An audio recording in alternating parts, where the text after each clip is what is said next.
of the essence. Your boyfriend stop you from meeting your husband.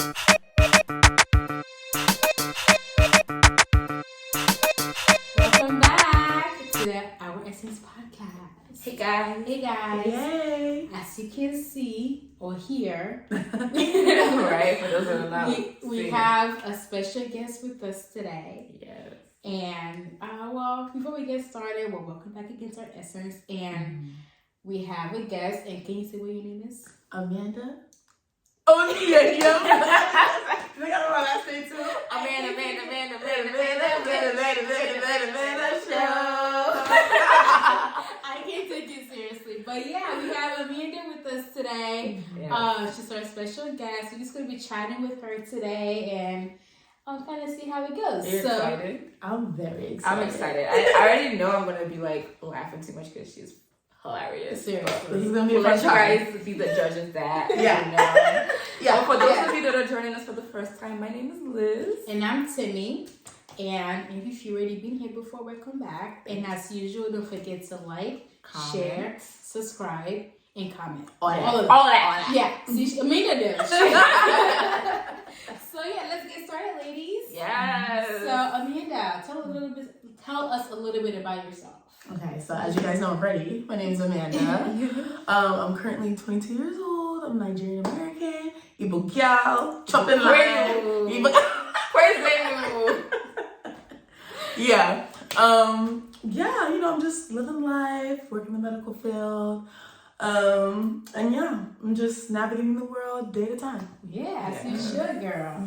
So as you know, our title or the name of our podcast is called Our Essence, right? Well, So pretty much it's about who we are, how we live our life, what we like, what we dislike, so and what makes us who we are. So with that being said, Amanda, what makes you Amanda? What's your essence? my essence. I'll definitely say it's like good energy, laughter, spontaneousness, not thinking too much before speaking, probably speaking before thinking. Just a little bit of, but yeah, that That's her essence.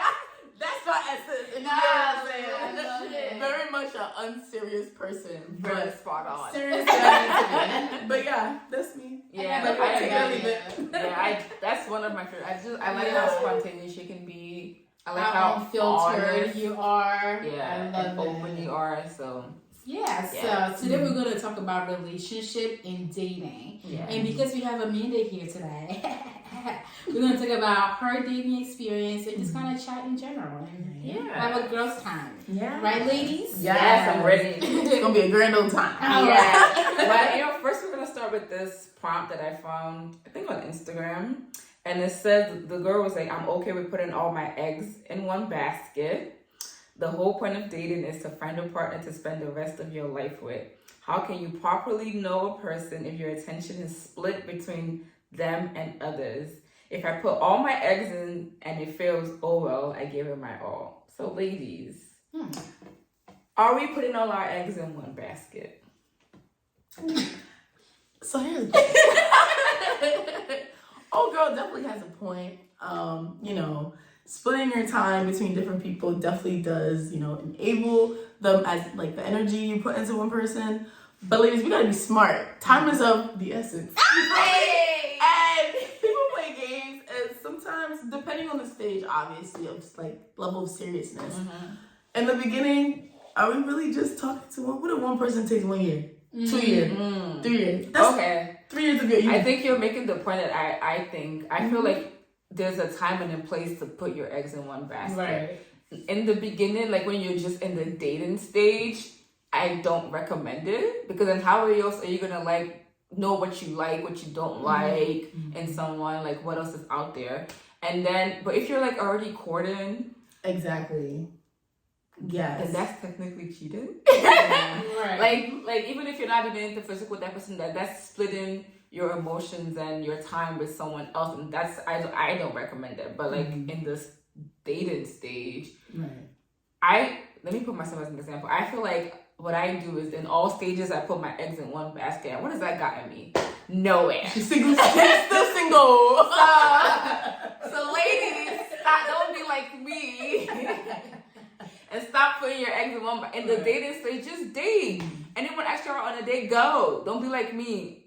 Okay? I feel like it's like both. Like you guys said, there's a time that you can put your eggs in one basket, and at the same time, there's a time you're just gonna be like, well, I'm just dating. Yeah. But I feel like if a guy is not giving you the same energy, like balance him out. If he's giving you little, give him little. Mm-hmm. If he's giving you a lot, give him a lot. Like I feel like you have to balance that out. And when you're actually committed, then you can put all your eggs in one basket, I feel. The only thing that I disagree with what you said is the whole matching energy thing. I'm done with this match the energy. That part. Okay? If you're not giving me what I want you to give me and what I'm giving you, I'm dropping you. Next. I'm no longer matching energy. I'm done with it. Like all this. If it gives you the energy, so match, and then we're gonna be matching in 10 years with that. I still matching energy. But if you're just dating, like dating different people. No, even if I'm just dating, if our energies are not matched, I'm dropping you. I'm sorry. First I'm gonna communicate that this is what I'm expecting, and if I'm gonna give you the chance, and if you don't match, I'm dropping you. I'm not matching. I'm not. Because I think what you're saying is like you know what you want. Yeah. Like, and why should I keep like waiting for you to catch up to what I want when there's someone else? Right, guys, I'm single, but like, trust me, if I wanted to be engaged tomorrow, there's options because there's options. So it's like when there's other people, when there's other people lined up, like why? Yeah, that's how I'm not doing that anymore. Done. Plus, we also think that the collapse of dating in this generation, is really a shame because, think about we are very phenomenal women. Like we're very high achieving nowadays. Like we go to school, we have degrees, we work full-time jobs, we have cars. Boy was to come into my DMs with my, hey, you wanna chill? Chill me, whoa! Whatever do you see? First of all, am I your mates? Let's get started there, okay? And then we can continue the conversation. Some people just like delusion these days. They'll just hop in here on some chill mode for and it's just vibing. Which is just vibing. What is vibes? I'm sorry. Sometimes it's okay to vibe. Sometimes it's okay, but when we be vibing for 2 years, I need to get engaged at some point. Wait, talking about the 2-year thing, what do you guys think about people that say they've been in the talking stage for like a year or like 6 months to a year? What do you think about that? Or even like 3 months? What are the circumstances of talking stage? Maybe I have a question. No, can we define? What is talking stage? Because for me, I'm very confused about what talking stage is. Okay, cool. What is the talking stage? Because there's talking stage, and then apparently then there's dating, and then there's courtship. Okay, that's I don't So I'm assuming the talking stage is just like when you first meet someone, and you guys are just like. Conversating. Right. I don't know why this generation put a label on that because that's supposed to be normal thing. Isn't that pre-dating or that's not dating? That's just conversating. You're just conversating. Yeah, exactly. Right. Yeah, so that's apparently the talking stage, and then dating is when you guys are not going on this. For me, what people define as the talking stage is technically what the dating stage is. Exactly. Yeah. That's why I always say I don't really believe in the talking stage because I don't. What is that? Mm-hmm. Like what is that? So what do you guys think about someone that's like we've been talking or in the talking stage for a year? I have to agree with them, like, sir. What are the circumstances? I don't believe in that. It's not an established relationship. Yeah, we're just like we're now. Or is it like a long distance thing? Is it what are the circumstances? We're now there to like this. They date. They're in the same, obviously the same area. They go on dates. Do they go on dates? I actually don't. I think so. Then they're dating. If you go on dates, you're dating. You're just not exclusive. She was saying that they were talking for over a year. So they're just dating. They're just not exclusive. But she says it as we're talking.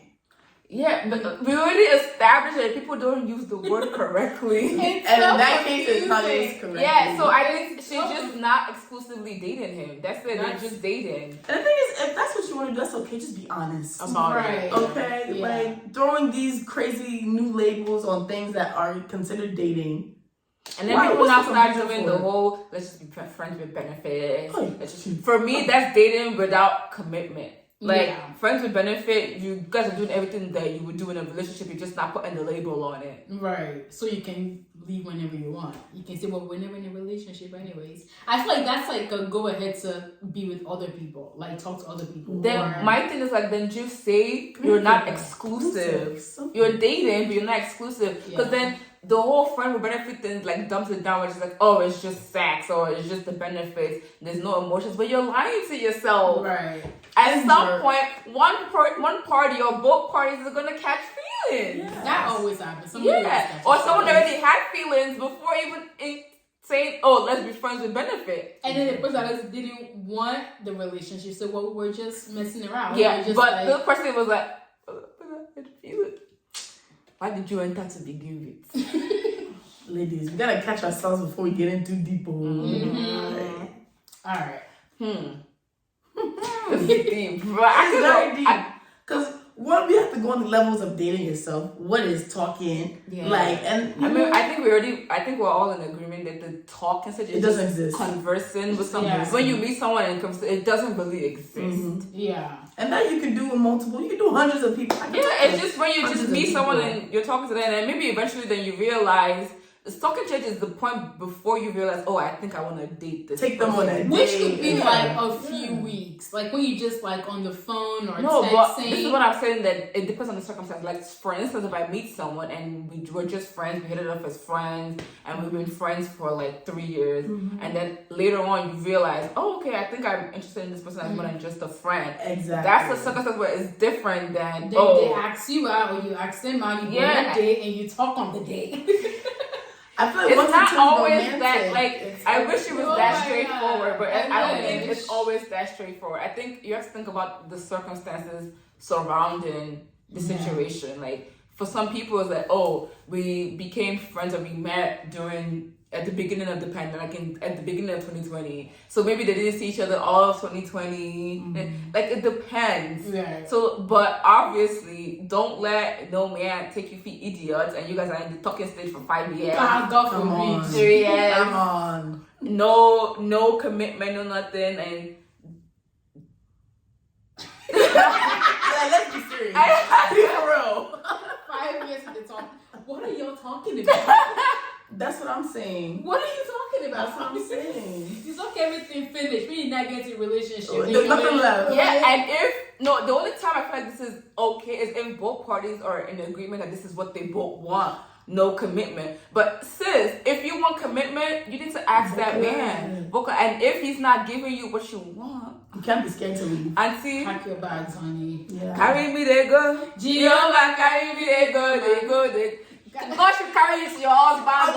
That is not your husband. Don't let your talking stage interrupt you from meeting your What did I husband. always say? Don't let your boyfriend stop you from meeting your husband.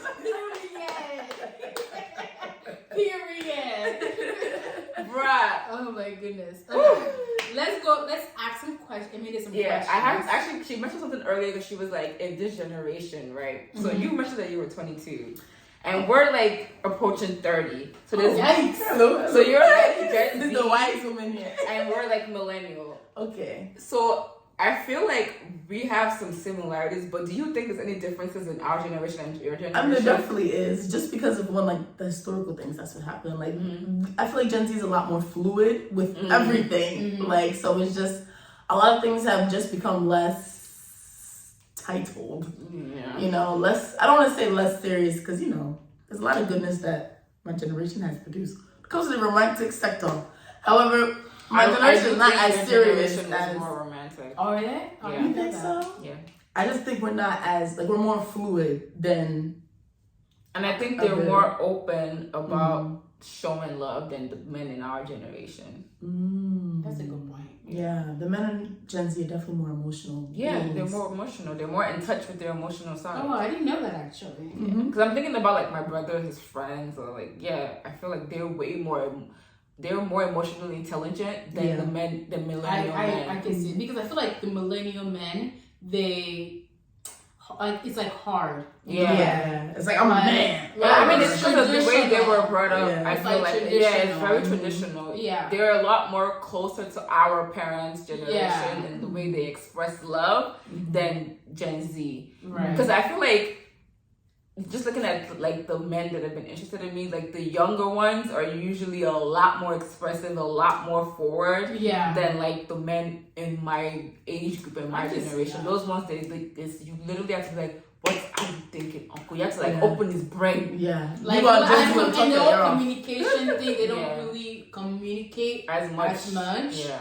or talk about their feelings as much. Because I like to talk about my feelings. Yeah. So I don't really talk about their feelings. I could see that. Yeah, but I do think that what the good part about our generation of men is that they're not that. I mean, I could be wrong. I feel like Gen Zs are quicker to drop you than millennials. Yeah. Oh, yeah, for sure. Yeah, because we're like the independent era. We're the less communal era, unfortunately. Like, I feel like your generation is more like based on community. You know, like the whole village raises, whereas us is like everybody's for themselves. Everybody's trying to get rich. Yeah. Everybody's dropping It's a whatever social is media interrupting. world. Yeah, interrupting your peace, you drop. That's what we're learning these days. So it's like Yeah, I could definitely. anybody can go. I And mean, it makes dating even harder. way harder. Yeah. I definitely think it's a lot harder. It is. One, because there's less human interaction, and like literally, where do you meet men? Because if you're not on social media, if you don't You don't go to the gym. like You're not go, shopping at Target. you work from home. Yeah. You could have your groceries delivered. So where do you meet? Where do you them? meet these men? Comment down below, because I want to know. Where do you meet? Well, what's your dating situation? What's Okay, your so what's that like? I'm not gonna lie. I feel like I was saying, like, we don't get much Gen Z. Like, we don't get out much and stuff like that. But when we do, it's like the concerts, the festivals. But you meet people like those? You have seen me. Oh yeah, I actually. mean- That's true. I've experienced her do it. Yeah. I mean, and you know, like those are the scenes that I like to be in, and so you know, that's the men I pick up. You know. So how's your dating experience? How has that been for you? It's been a roller coaster these past 2 years, honestly. After graduating from college, I feel like it just skyrocketed. Do you think it's because now you're more aware of the fact that you want to be in a relationship? Because you graduated, so it's like, what's next? Especially as a typical Nigerian woman, you graduate, you have the degree, and there's already that pressure. They're like, where's your husband? So it's like, okay, husband and kids is next. You think It's that's next. why you're more hyper aware of I'm it? not gonna lie, the numbers game is definitely speeding it up for me because I'm not getting a young Girl, Think it's what will I 22. say? Yeah, You're 22. You're 22 years Listen, old. no matter how old you are, I feel like the numbers game is always just in the back of like our minds. You know what Do I you mean? think it's like a women thing? Like, Of course. us, we have to be more aware of. I mean, yeah, because we have a clock. We Even have if a- yeah. we have a biological even clock. if mentally we're not like aware, your body is literally degrading, unfortunately. And that's the biggest battle with Yeah. it. Because it's like, here, you know, I can decide after a situation, like, oh, like, I'm going to stay off men for a while. I'm going to focus on me. And I can say that, but then, you know, back in my mind, I'm just like, But I'm I don't got that long, younger. you know? Yeah. It's a lot of pressure, I think. Because I feel like after you do graduate college, the expectation is, well, now you graduated, you get the job. What's next? Where's your husband? Okay, you got the husband. Where's it's like every single thing or every single stage that you're in, it's always like, well, what's next? What's next? The next thing. Like, let me at least enjoy the postgraduate season right now. Let me date a little bit, see what I like out there a little bit. Now I'm dating. Let us actually be in a relationship for a while before you start counting down the years. You know what I mean? So it's that like constant reminder all the time. Yeah, a lot of times I really wish women didn't have a biological clock, Yeah. or that our clock was at the same pace as men. As our mind. No, and as men, because if it was, the playing field would be a lot more. And I actually agree with that. Like also as to your mind too, Yeah. because you could be 27 years old and you're nowhere ready for marriage. Yeah. But I'm your about to body's be- ready I'm about to to have kids. I'm approaching 30. I don't think I'm ready. But my body's telling me, It's like that I fight. think I'm born. Yeah. So it's like, yeah, I really wish, like I said, I wish our mind and our body was into, but I also wish men clock were the same as women so that the playing field were Yeah. the same. Even. Because men can have kids till they die. Yeah, So so there's their no- entire lifespan. So there's no rush for them. And then, so they literally do whatever they want, Right. whenever they want. And then the thing is, I can't propose to myself I can't be my own husband. I can't. So it's like I'm technically on the man's clock as well, but my body's not moving on that clock, and it's legit not fair. It's not. Well, God, life no balance. I be it's like Hey. you're right. My sister, you're right. The life no balance to begin with. So we move. Life no balance. So Amanda, what's your, I guess, least and most favorite thing about dating? Okay. From your experience. I'm honestly gonna say my favorite thing about dating now is I definitely am not doing the whole put your eggs in one basket thing. Sorry to any of my prospects that are watching this, but Just gotta sorry to this man. yeah. But my favorite thing about it is honestly learning what I like and what I don't like. You know what I mean? Learning like how I react to certain situations because honestly I feel like that's teaching me what I need in a husband, what I don't need in a husband. Yeah, like, that's important. and I feel like, you know, like if I just wait it out and stuff and I don't, you know, go out there and explore, how will I know these things? Yeah, Sure. I agree. I think that's what dating is for anyways. Like, you're supposed to date people to see like, okay, I like the guy that treats me like this, or I don't like the way this guy talks to me, or I don't like the way, like to kind of see what you like and what you don't like, so that when you pick the right one, like you're more confident, you know what you want and what you like. So I think that's important. I would say it's important, but I want to like from my experience, 'cause I didn't really date. I don't really have much of a dating experience. I think it also helps at the same time, like not like yes, go out there, date, get to know other people, know what you like, what you don't like. But I think you also have to be careful in how many people you're dating and how many people you're sharing like those aspects of yourself with. Because for me, what I think helped me is not dating so much helped me learn about who I am as a person. Because if you don't know yourself, bringing someone else into that craziness is like it's just never gonna work. So I think it's yes, go out there and date, but make sure that you're ready to be in that space. Make sure that you know who you are, because if you don't know who you are, no matter who's coming to you, you're not gonna know what you like. You're not gonna know it, because one person A will give you this and be like, oh, okay, I think I like that. Person will be giving you, oh, I kind of like this one too. But since because you don't know yourself, so it's like everything just seems like fair game at the end of the day. So yes, date, but get to know yourself as well. So date yourself. Also, and date responsibly too. It's not every person that you date. You know, I went to this seminar by this organization. I don't know if you guys know, called Friends of Africa. And it was, oh my God, this lady was spitting the truth. She was saying, you know, ladies, we need to date with this and not with other things. This is really where you're gonna learn the most about the person you're dating. Like how you guys conversate, how you guys like resolve conflict, how you guys have conflict, like how you converse, all this stuff. Like you're gonna learn through here, you know. So utilize this, ladies. So you learned a lot from that. I did. Which one got half? You were there. The one that you were a speaker. Okay, I have bad memory. Definitely gotta have another one. I agree. I think both what we're all saying definitely makes sense. Like I don't have a lot of dating experience, but I have been in a relationship prior to this one, and I think it definitely taught me a lot. Like, and that's what I say. Like, it's important to date. Because like that relationship taught me what it's important to me and what I should, what's not good, and what to expect in like a marriage. You know what I mean? And what you said, you can't say I want to get married to somebody so they can give me all this and this and this, because whatever you're looking for in somebody else, if you don't find it on your own first, what makes you think somebody else can give you that? And if you don't love yourself or you're not satisfied with yourself, nobody else can fill that space, I think. So, date with this, and now with this. And love yourself. Yes, Tune in.